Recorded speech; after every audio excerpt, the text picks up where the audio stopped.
कीलड़ी Keeladi in the civilization Aryan migration.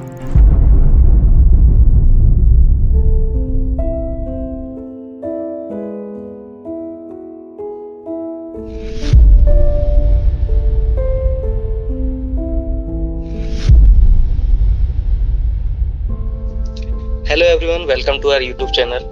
और आज के इस वीडियो में हम जानेंगे कीलड़ी एक्सकवेशन के बारे में। अगर मैं आपसे कहूं कि तमिलनाडु का एक छोटा सा गांव कीलड़ी भारतीय उपमहाद्वीप की सबसे प्राचीन सभ्यताओं में से एक की कुंजी हो सकता है, तो क्या आप यकीन करेंगे?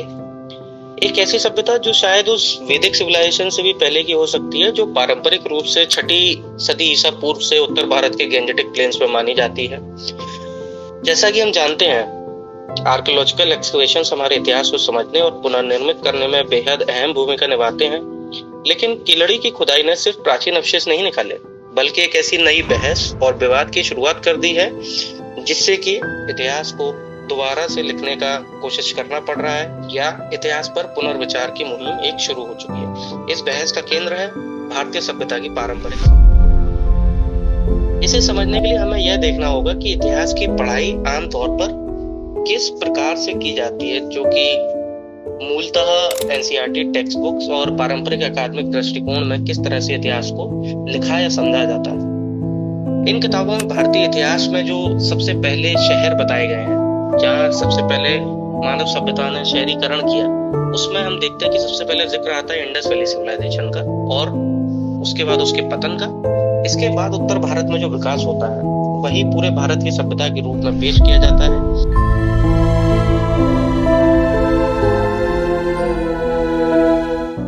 फिर आती है वैदिक एज, पहले ऋग्वैदिक एज, फिर लेटर वैदिक पीरियड, जहाँ सामाजिक और आर्थिक जीवन वैदिक विचारों और कर्मकांडों के चारों ओर केंद्रित था।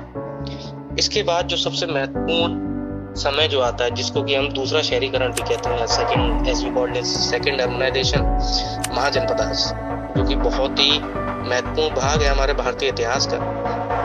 वहीं अगर हम साउथ इंडिया की तरफ जाते हैं, दूसरी ओर साउथ इंडिया अगर हम देखें, तो उसकी कहानी आमतौर पर दो हिस्सों में बटी होती है। एक तरफ मेगालिथिक कल्चर्स, और दूसरी तरफ जहां सबसे महत्वपूर्ण जो है साउथ इंडियन हिस्ट्री में, वो है संगम एज।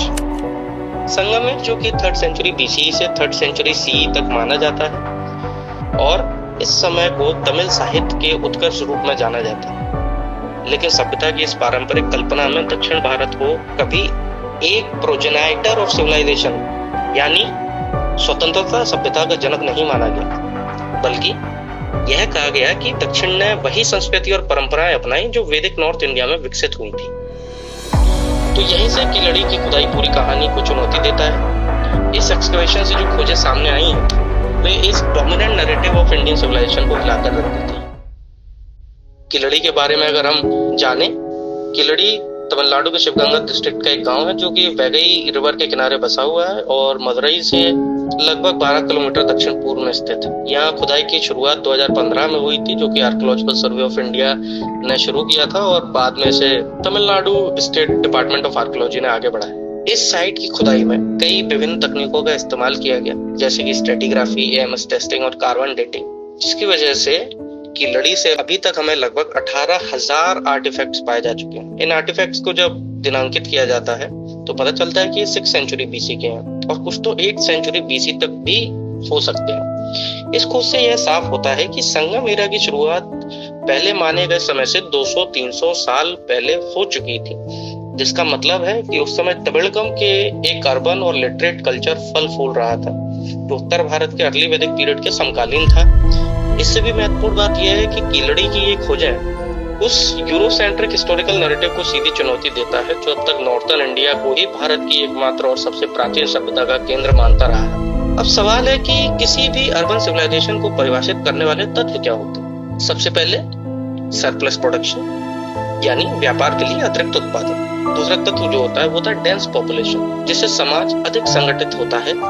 और तीसरा होता है सोशल स्ट्रेटिफिकेशन। सोशल स्ट्रेटिफिकेशन के लिए कोई भी एक मानक रखा जा सकता है, जिसके जरिए सोसाइटी में स्ट्रेटिफिकेशन होता है, या ऐसा कहा जाए कि जिससे संसाधनों पर नियंत्रण के आधार पर समाज में वर्गभेद। और चौथा कोई स्पष्ट रैंकिंग सिस्टम। और पांचवा जो है वो सबसे महत्वपूर्ण माना जाता है ऐसी खोजों में, वो है कल्चरल और आर्टिस्टिक डेवलपमेंट। जैसे वस्त्र, खेल, आभूषण, बर्तन, चित्रकला आदि। किलड़ी की खुदाई में डाइस के अलावा इन सभी बिंदुओं के प्रमाण मिले हैं। एएसआई और टीएनएसडीए को यहाँ से brick walls, roof tiles, pottery workshop और पॉटरी शर्ट्स मिले हैं। साथ ही कई बर्तनों पर ग्राफिटी सिंबल्स भी पाए गए हैं जो आज तक पूरी तरह पढ़े नहीं जा सके। अब यह माना जा रहा है कि इंडस स्क्रिप्ट के पतन और तमिल ब्राह्मी लिपि के उदय के बीच जो संक्रमण काल था उसमें यही ग्राफिटी सिंबल्स विकसित हुए।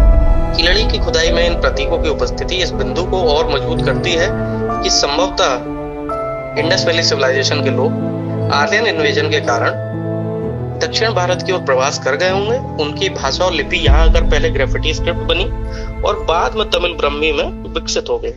इससे यह भी संकेत मिलता है कि आईवीसी अचानक नहीं मिटी बल्कि उसकी परंपरा सदर्न इंडिया में जीवित रही। इसके अलावा किलड़ी से weaving and dyeing industry, beads, ornaments, वहां से किसी भी धार्मिक प्रतीक या देवता की मूर्ति नहीं मिली, जो यह दर्शाता है कि यह समाज संभवतः धर्मनिरपेक्ष और सांसारिक गतिविधियों पर केंद्रित था, जो वैदिक युद्ध की रिचुअल हैवी सोसाइटी से बिल्कुल अलग था। इन सब साक्ष्यों से यह साबित होता है कि दक्षिण भारत में भी एक urban, literate, industrial and secular civilisation फल फूल रही थी। वह भी उसी समय जब उत्तर भारत में वैदिक यज्ञ और वर्ग व्यवस्था चरम पर थी। यह खोज भारत की सभ्यता को सिर्फ वैदिक, सांस्कृतिक और नॉर्थ सेंट्रिक मानने वाली धारणा को सीधी चुनौती देती है। इसके साथ ही यह सोच कि सेकंड अर्बनाइजेशन या दूसरा शहरीकरण केवल उत्तर भारत में ही हुआ और दक्षिण ने उसे बस अपनाया, पूरी तरह खंडित हो जाती है। अब यह प्रमाणित हो चुका है कि दक्षिण भारत में भी नगरीकरण अपने आप हुआ और उसने अपनी इंडियन कल्चरल डाइवर्सिटी में एक स्वतंत्र और महत्वपूर्ण योगदान दिया। अब सवाल उठता है, अगर ऐसा है तो इंडियन क्रोनोलॉजी में क्या बदलाव होने चाहिए? पारंपरिक समय रूपरेखा कुछ इस प्रकार है: palaeolithic, mesolithic, neolithic, Indus valley civilisation, वैदिक एज, फिर महाजनपदास, नंदास, मौर्यास, गुप्तास, गुप्ता। लेकिन अब हमें इतिहास के दो समानांतर धाराओं में देखना होगा। उत्तर भारत में वैदिक से गुप्तास तक की परंपरा और दक्षिण भारत में मेगालिथिक कल्चर्स से early Sangam age, age early age the 8th century BC, Satavahanas, Vakatakas, यहाँ तक हमें देखना होगा। क्योंकि संगम एज में जो भी उसके जो टेक्स्ट है संगम एज के, उनमें जो ऑर्गेनाइजेशन के एविडेंसेस हमें दिए गए अब वो हमें धीरे धीरे देखने को मिल रहे हैं। अगर दक्षिण भारत ने एक स्वतंत्र नगरीय सभ्यता विकसित की तो क्या अब समय आ गया कि हम अपने इतिहास को फिर से लिखें? एक ऐसा इतिहास जिसमें हर क्षेत्र की आवाज सुनी जाए, ना कि सिर्फ एक विशेष भौगोलिक या सांस्कृतिक दृष्टिकोण को ही प्राथमिकता दी जाए। आपका क्या विचार? क्या हमारे इतिहास की किताबें बदलनी चाहिए? कमेंट करके जरूर बताइएगा और चैनल सब्सक्राइब करना मत भूलिएगा। बहुत बहुत धन्यवाद।